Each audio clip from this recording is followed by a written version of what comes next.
Muy bien, bueno, pues buenas tardes, como les decía hace un momento.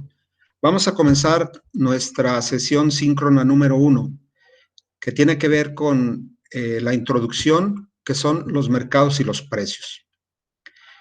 La microeconomía, como nosotros hemos visto, pues es una de las ramas de la economía. Antes de hablar de todo ello y en qué consiste esta, pues vamos a plantearnos un objetivo. ¿Sí? Vamos a plantearnos el objetivo de que ustedes aprendan cuál es el papel que juega la microeconomía, qué importancia tienen los mercados, sus elementos y su funcionamiento en una economía de mercado. Aquí hay algunos conceptos que luego nos resultan muy familiares porque los hemos escuchado con frecuencia. Sin embargo, tenemos luego equivocado el concepto, ¿verdad? ¿Qué es una economía de mercado? Sabemos nosotros que existen actualmente eh, países que se rigen por una economía de Estado, es decir, una economía centralizada, una economía donde el mercado no importa, no existe el mercado como tal. Esas economías les llamamos nosotros socialistas. El ejemplo más claro que tenemos es Corea del Norte. Cuba, en un momento dado, ha sido también una economía socialista. El Estado decide qué producir, cómo producir, para quién producir. Allá no hay mercados que funcionen de manera libre como lo hay en los países capitalistas. Las economías de mercado aparecen ahí precisamente en los países capitalistas. En los países como Estados Unidos, México, Canadá, Francia, Alemania, Inglaterra, Australia. Rusia volteó sus ojos a las economías de mercado. Era la Unión de Repúblicas Soviéticas Socialistas.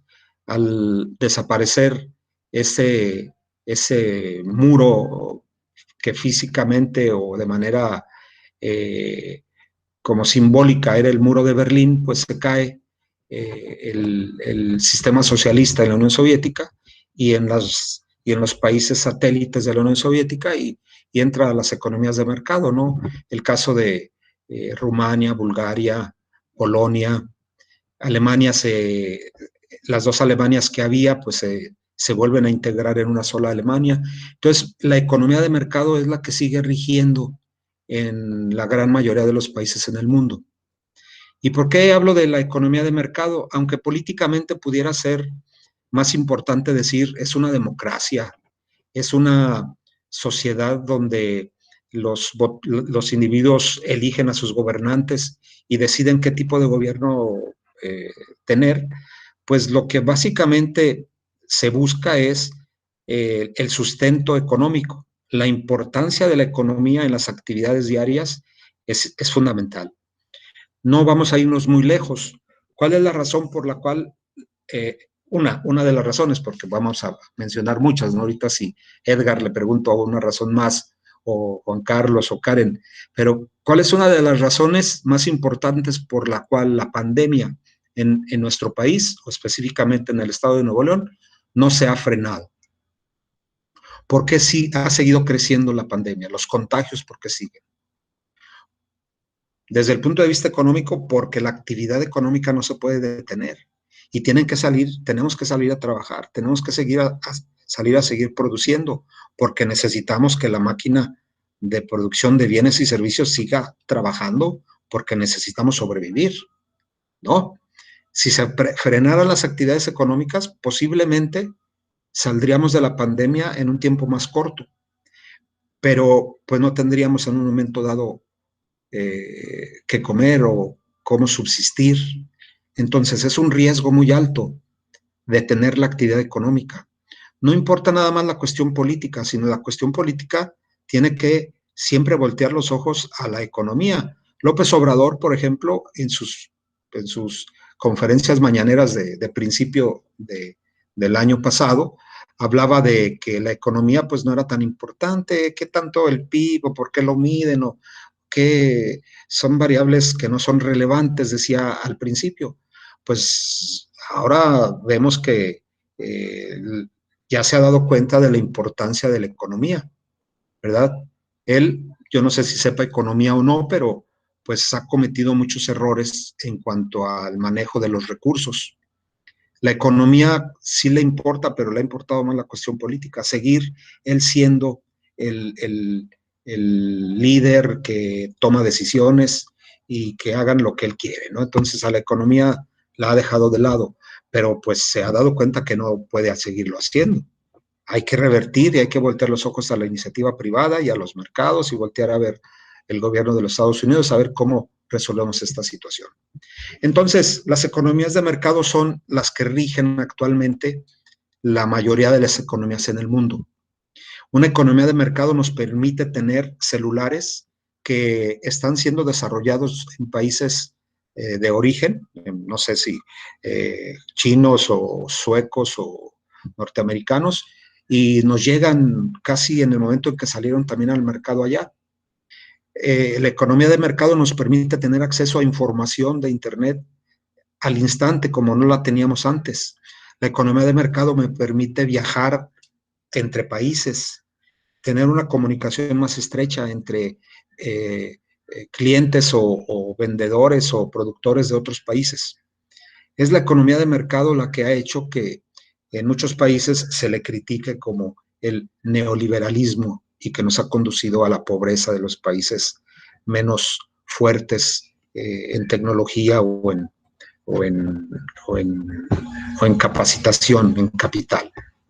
Entonces, tenemos nosotros que aprender en este curso cómo la microeconomía juega un papel importante en la economía de mercado. Los mercados son muy importantes porque son aquellos que reactivan la actividad, ¿sí? Cuando se abre un mercado en una cierta región, esta región o esta ciudad o este pueblo o esta eh, zona se reactiva inmediatamente, ¿sí? Los mercados le dan vida a la actividad, a la sociedad. Sin los mercados, pues se colapsan las economías, ¿verdad? Ahora, los mercados tienen elementos que son los que vamos a ver en esta sesión. ¿Tienen alguna pregunta, Edgar, Karen, Juan Carlos? Bueno, no, yo al menos no. No, gracias. Ok. Ok, Karen. Bueno, vamos a hablar conceptos generales. ¿Qué es la economía o qué estudia la economía? Dice, la economía es una ciencia social, ¿verdad? Eso es importante, es una ciencia social.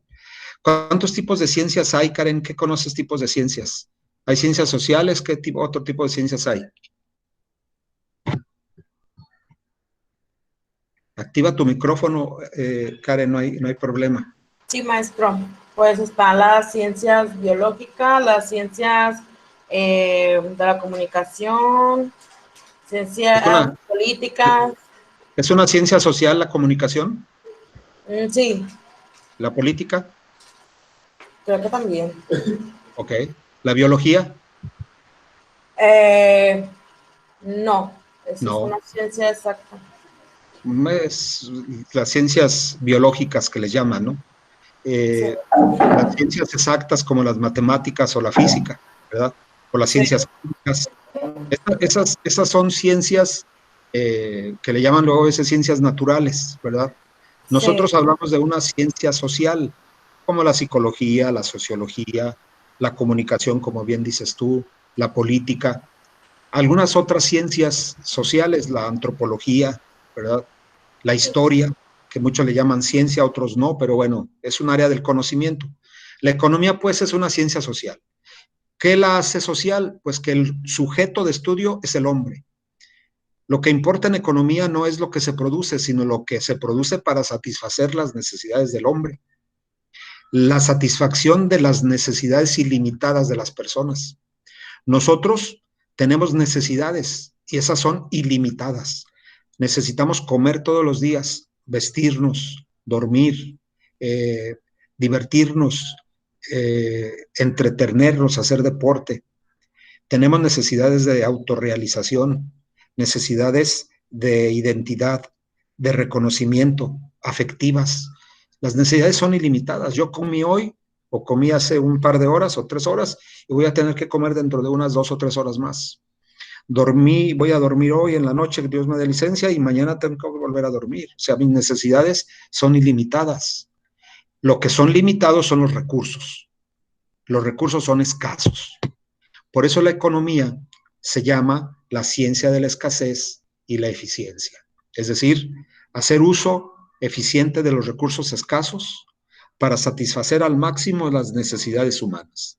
Eso es economía. ¿Sí? Cuando nosotros pensamos en economía, debemos de ver un ejemplo claro en el ama de casa o el amo de casa, no sé cómo ya hacer referencia, para no entrar ahí en discusión, la persona que administra los recursos en el hogar, porque ahí nace la palabra de economía. La actividad económica, la economía o economía nace en Grecia, en la Grecia antigua, donde la persona que administraba los recursos en el hogar le llamaban que hacía economía o economía, ¿verdad? Esa economía, pues ahí tiene su raíz. Y cuando pensamos en que una persona economiza, es cuando vemos al ama de casa y decimos, híjole, ¿cómo le hace para, con ese recurso que se le da, lo administra de tal manera que le alcanza? Claro, a veces quisiéramos que le alcanzara con cualquier cantidad de recursos, ¿no? Pero eso es economía. ¿Qué significa entonces economía? Economía significa hacer eficientes el uso de los recursos. No usarlos lo que más se pueda, no, sino con lo que me dan a mí, hacer eficiente ese recurso y tenerlo menos de despilfarro. Por eso cuando hablamos de economía, hablamos de escasez y hablamos de eficiencia. Yo soy eficiente si aprovecho al máximo mis recursos y no tengo despilfarros, ¿verdad? Entonces, la economía tiene 2 ramas y se estudia desde 2 ópticas, ¿verdad? Es decir, una, haciendo un ejemplo general, vamos a suponer que estamos visitando un bosque y lo que queremos es ver los elementos que conforman ese bosque, es decir, cuál es el tipo de planta que hay ahí, una planta, o qué tipo de árbol es el que vive ahí, cuáles son los ojos de agua o las fuentes de agua que existen en el bosque, y voy detallando cada uno de los elementos. Si me pongo a investigar cada uno de ellos, estoy haciendo una micro observación. Eso es micro, desde el punto de vista económico, eso es microeconomía. Pero si yo me paro en la parte más alta o me subo en la copa de un árbol y veo el bosque en su magnitud total, veo la dimensión del bosque, estoy haciendo una visión macro. Es decir, haciendo la analogía, haría macroeconomía, si yo veo a toda la economía en su conjunto. Así, por ejemplo, tenemos que variables microeconómicas, ya no es el árbol, ya no es la flor, ya no es el animalito que anda por ahí en el bosque. En microeconomía, las entidades económicas individuales son el consumidor, la empresa, el mercado, el precio de un bien o el precio de los bienes, la demanda de un producto, la oferta de un producto, los costos de producción, las utilidades que se van a obtener en las empresas, entre otras variables. Es decir, microeconomía es estudiar los elementos que componen un todo. No es por el tamaño de la entidad que se va a estudiar, sino es porque son elementos de un todo. No podemos pensar en una microeconomía si hablamos de estudiar la economía del país de Belice. Es un país pequeño, pero si yo estudio la economía de Belice, no estoy haciendo microeconomía, estoy haciendo macroeconomía. Asimismo, si lo hago para Estados Unidos y veo la economía en su conjunto de Estados Unidos, estoy haciendo macroeconomía. Y si estudio nada más los consumidores en Belice y los consumidores en Estados Unidos en 2 investigaciones separadas, pues estoy haciendo microeconomía, así sea un país grande o sea un país pequeño. La macroeconomía es el estudio en su conjunto de los agregados económicos. Por ejemplo, el PIB, el Producto Interno Bruto, llamado así, ¿verdad? El desempleo, la inflación, el dinero, las tasas de interés, los impuestos, el gasto público. Eso es macroeconomía. En este curso no vamos a ver eso, vamos a ver la parte del consumidor, los precios, la competencia, la oferta, la demanda, la producción, los costos, las utilidades, ¿verdad? Eso es, de manera general, lo que abarca la microeconomía. Ahora, la economía se puede estudiar desde dos enfoques. Por aquí, si ustedes se acuerdan del cuestionario, si ya lo vieron, por ahí Juan Carlos me dice que ya lo vio, pues ya estoy dando respuesta a creo que 3 preguntas del cuestionario, ¿verdad? Una cuarta pregunta por ahí vendría cuando hablamos de la economía positiva y la economía normativa.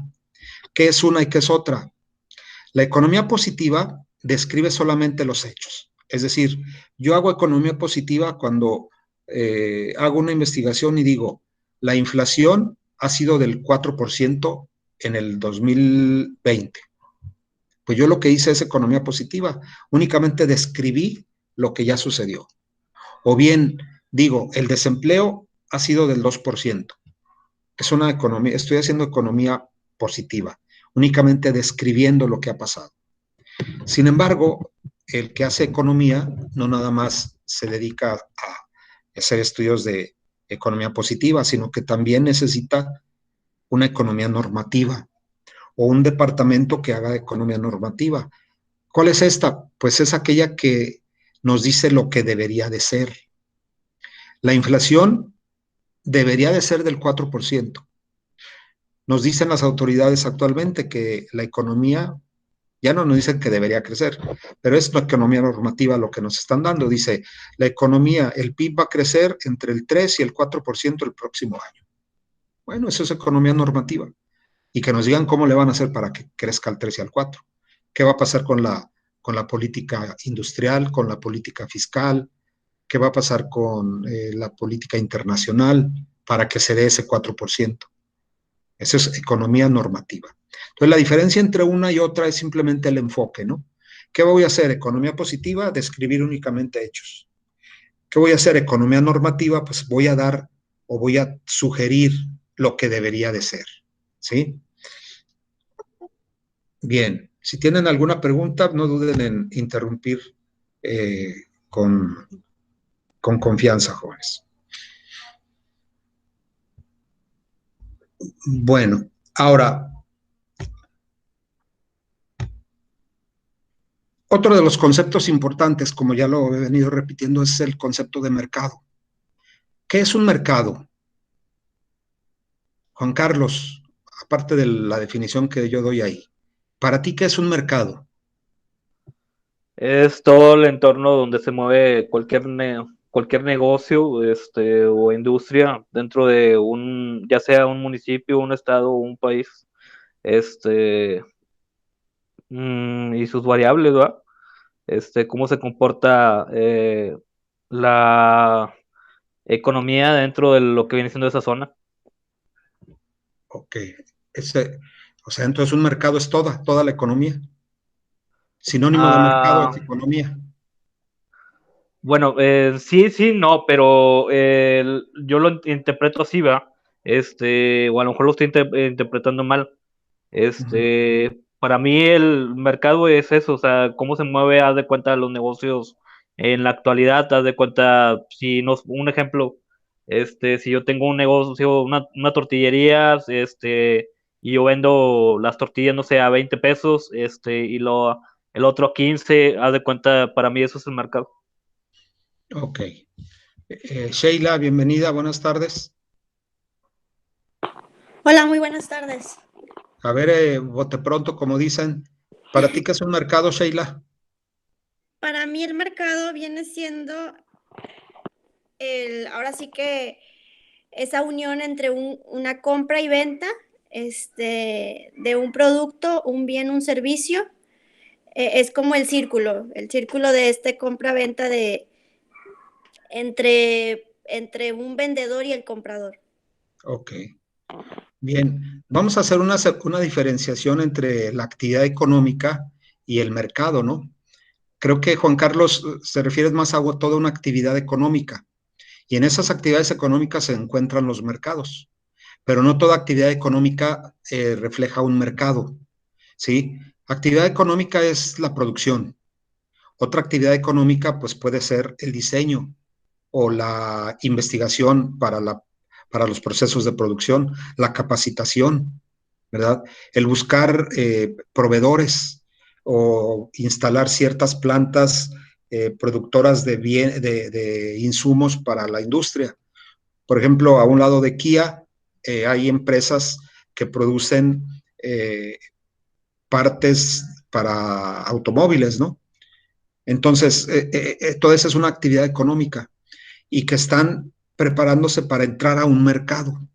El mercado, como dice Sheila, podemos entenderlo así como un círculo, ¿verdad? Que se debe de cerrar. Si este no se cierra, el mercado no se concreta. Creo que ese ejemplo es adecuado. Yo hablo de que un mercado es un sistema. Ustedes saben que hay diferentes tipos de sistemas. El sistema circulatorio que tiene el cuerpo humano, que sale nuestra sangre de un punto del mismo y llega al mismo después de un tiempo que circuló por nuestro cuerpo, pues, el sistema circulatorio, el sistema digestivo. Tenemos en la física el sistema solar. Tenemos diferentes sistemas que nos van a ayudar a entender que el mercado es eso, es como un sistema. Si a un sistema le falla uno de sus elementos, el sistema no funciona, ¿verdad? El sistema se debe a que están todos esos elementos ahí y gracias a ellos, funciona. Entonces, el mercado, más que un lugar, porque luego a veces la pregunta es, ¿qué es un mercado? Y dicen, el mercado es el lugar donde. No, pues actualmente los mercados ya no tienen lugar. Los mercados son virtuales, ¿verdad? Yo, por ejemplo, en este fin de año me di cuenta que muchas personas compraron a través de pues las plataformas, ya ni siquiera en la tienda, ya no está ese acercamiento con el vendedor. Si ya se desplazó del productor al consumidor, porque ya llegó al intermediario, pues ahora más alejados estamos de los productores y del mismo distribuidor, ya ni siquiera lo vemos, ¿no? Por internet te pides un pedido y te llega y tú ya no viste más. Entonces, los mercados son un sistema que vincula esos dos elementos importantes, vendedores, que vamos a llamarlos la oferta, y compradores, que vamos a llamarlos la demanda. Ese es entonces un sistema que vincula oferta y demanda. Es un sistema que vincula vendedores y compradores. Pero el vendedor debe de llevar algo que el comprador quiera. Entonces, a eso le llamamos productos. Los productos pueden ser bienes o servicios. Un bien es un producto tangible.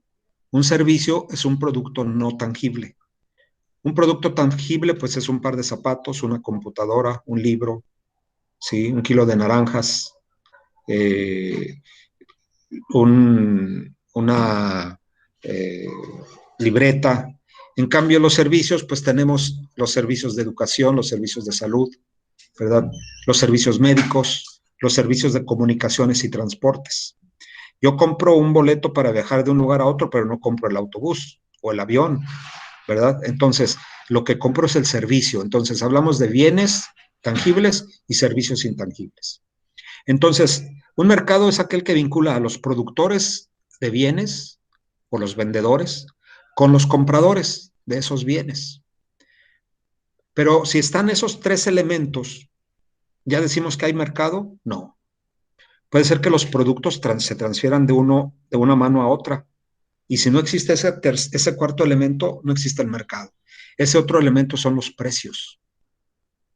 Si un producto llega del productor al consumidor, sin que haya precios de por medio, no hablamos de un mercado. Hablamos de donaciones, hablamos de transferencias, ¿verdad? En cambio, si llegó a manos del consumidor porque éste pagó una unidad monetaria por el producto, entonces sí hablamos ya de un mercado. Ya aparecieron los cuatro elementos: vendedores, compradores, productos y precios. ¿Sí? Ese es un mercado, ese sistema que vincula esos cuatro elementos. El mercado de divisas, pues hay vendedores de divisas, compradores de divisas, hay divisas y hay los precios de las divisas. Una divisa es una moneda extranjera para nosotros, el dólar, ¿sí? El dólar se puede vender en Hong Kong y lo puede comprar alguien en Singapur, ¿sí? Aunque estén ahí cerquitas. Ahí hay un mercado de divisas. El precio del dólar allá y la cantidad de dólares que se compran y vendan.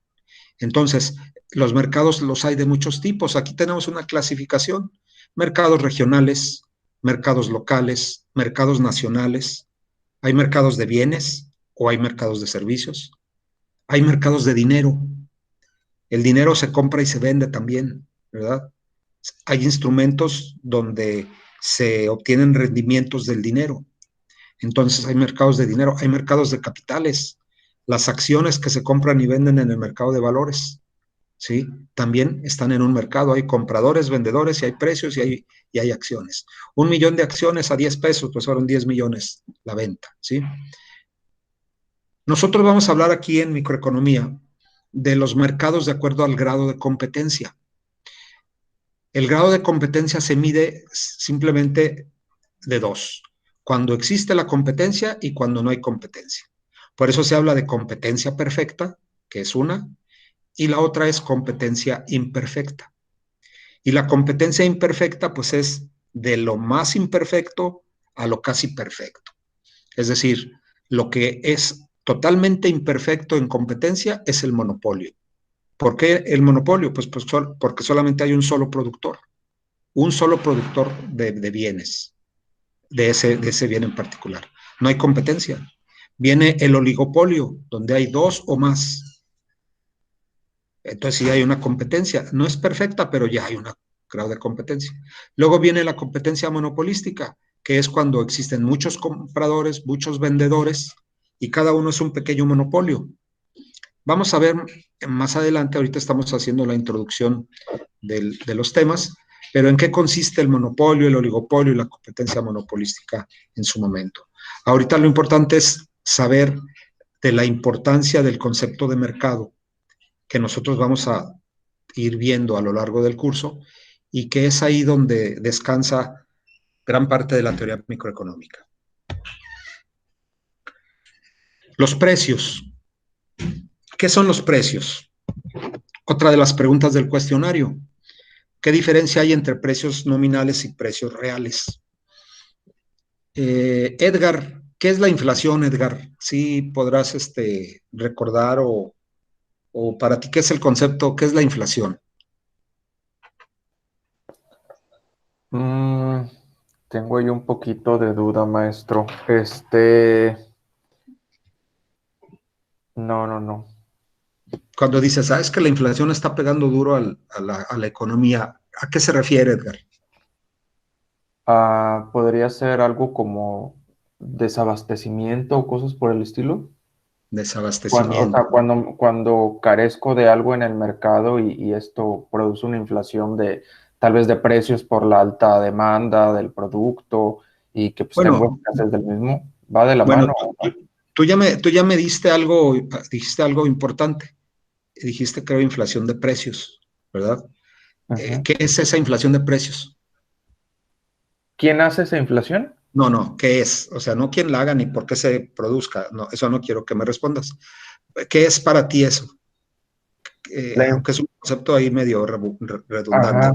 Inflación de precios, pero ¿qué es para ti? Para mí la inflación de precio es cuando pues tengo que aumentar pues considerablemente el costo o el precio de un producto, de un servicio por su alta demanda. O sea, y mucho de eso pues puede ser a veces por la escasez o por los costos de envío o tanta cosa. Entonces eso hace que haya una inflación de precio en un producto o servicio. Ok, quiero entender que la inflación, como debería de ser, es que es el incremento generalizado o el incremento del precio, como tú lo manejas. Pero ese sería el aumento en el precio de tu producto. La inflación se refiere al incremento generalizado de los precios de una gran cantidad de bienes, provocado por razones que luego se estudiarán a detalle, ¿no? Pero una que tú mencionas, por la demanda. Aumenta la demanda de bienes en general y aumentan los precios. no cuando aumenta la demanda de flores para el próximo 14 de febrero.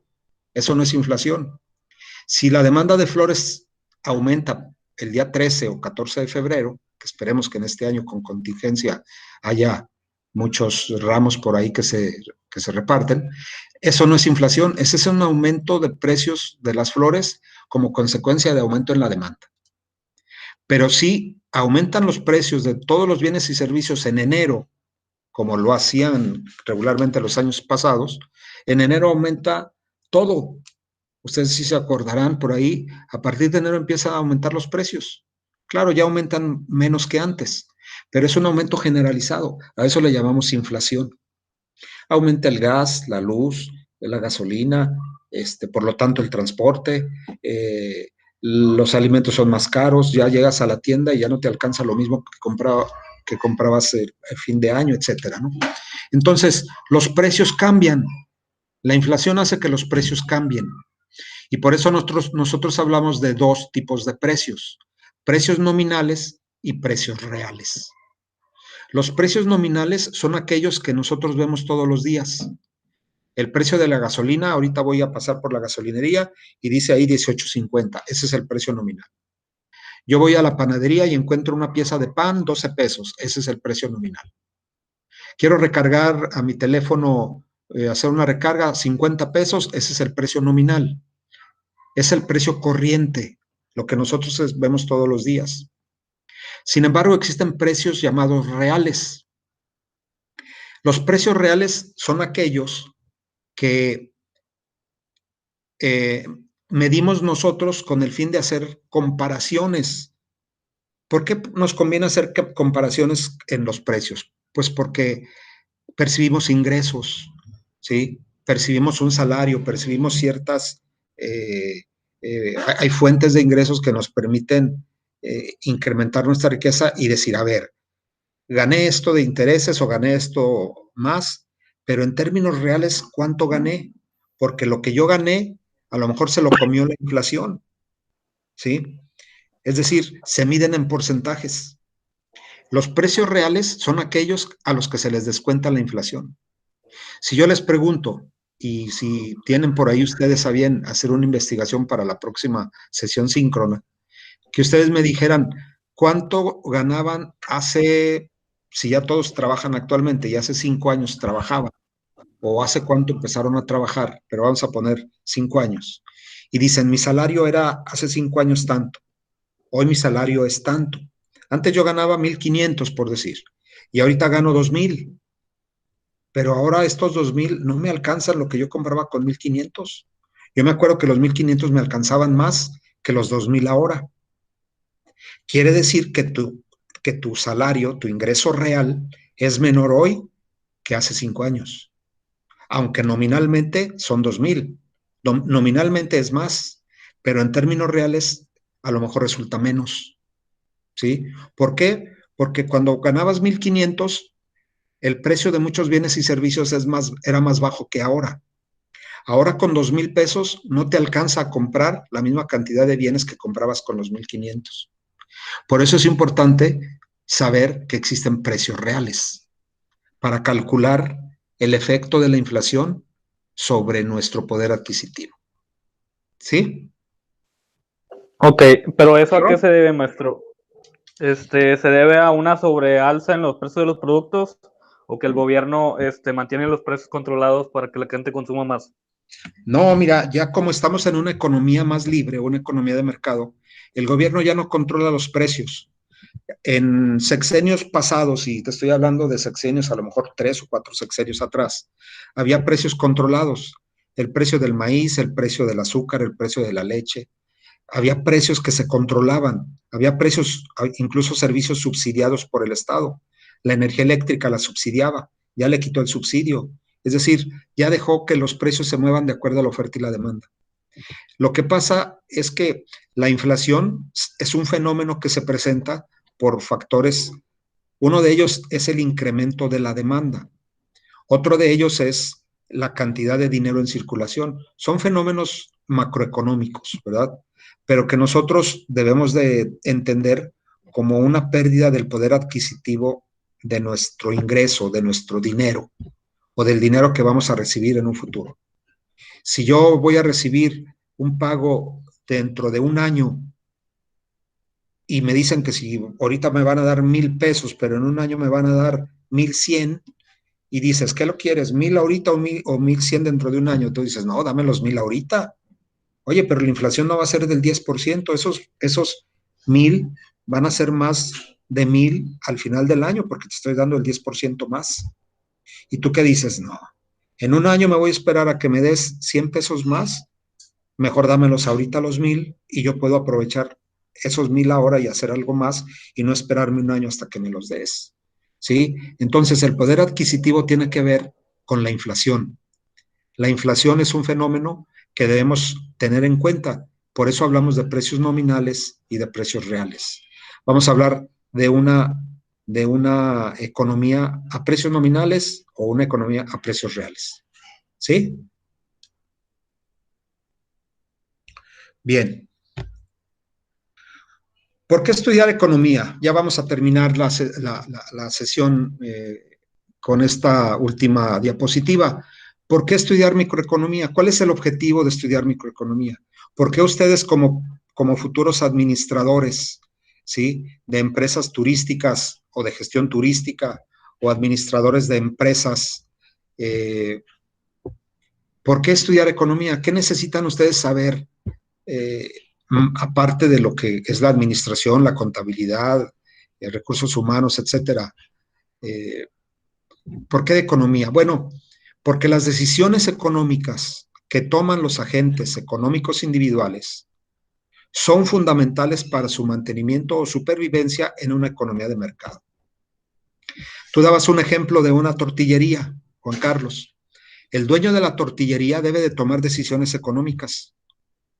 ¿Para qué? Pues para mantener su negocio o sobrevivir en la economía de mercado.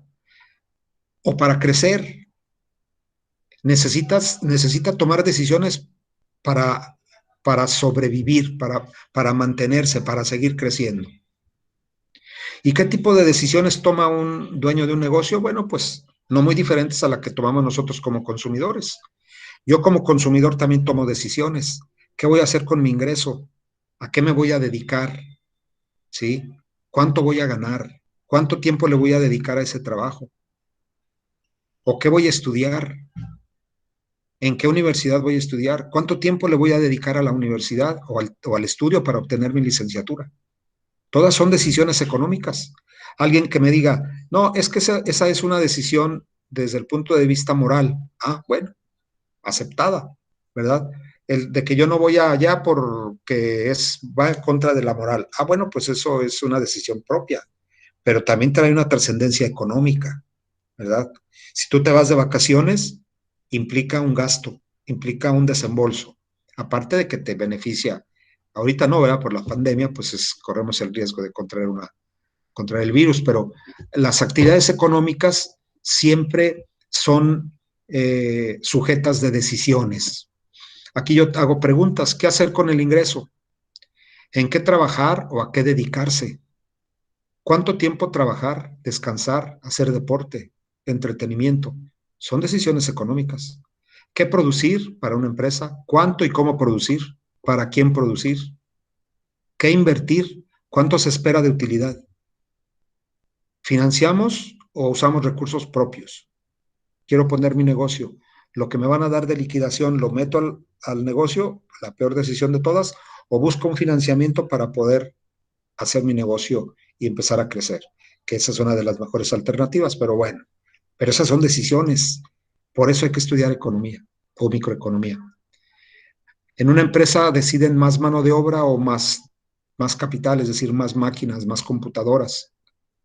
¿Vamos a importar bienes o los vamos a producir?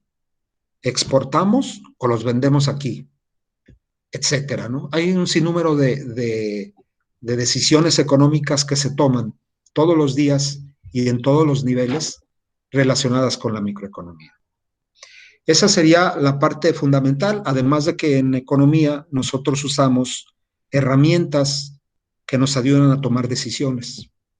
Por ejemplo, el valor agregado, el análisis marginal, la productividad, ¿sí? El análisis costo-beneficio. Hacemos uso de varias herramientas que nos permiten tomar mejores decisiones económicas. Bien, pues el día de hoy terminamos con eso nuestra sesión síncrona de introducción. Les vuelvo a repetir, como lo hice al principio, la bibliografía está ahí. Les recomiendo que vean el libro de la Introducción a la Microeconomía, un enfoque integral para México.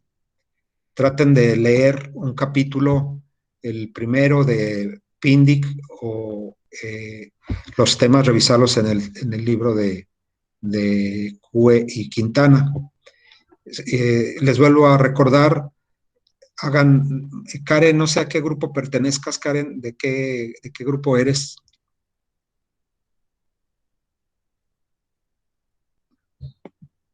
Ya se fue Karen. No, ahí está, pero creo que se me hace que no la escucho. Sí, maestro, es el grupo, a ver, déjenme checar. ¿De qué carrera es, Karen? Es de, dice LEG T00221TA, digo T1A. De gestión turística. Sí, de turística. Son los tres del mismo grupo. Entonces, pues traten de armar un grupo y elegir un representante del grupo, que nos están pidiendo eso en las academias, para tenerlo, para tener su nombre y saber con quién nos podemos dirigir para que la comunicación llegue más rápido a todos los compañeros. Bueno, pues agradezco su presencia. Recuerden que si no vieron la presentación síncrona, la pueden ver grabada en YouTube. Voy a detener la grabación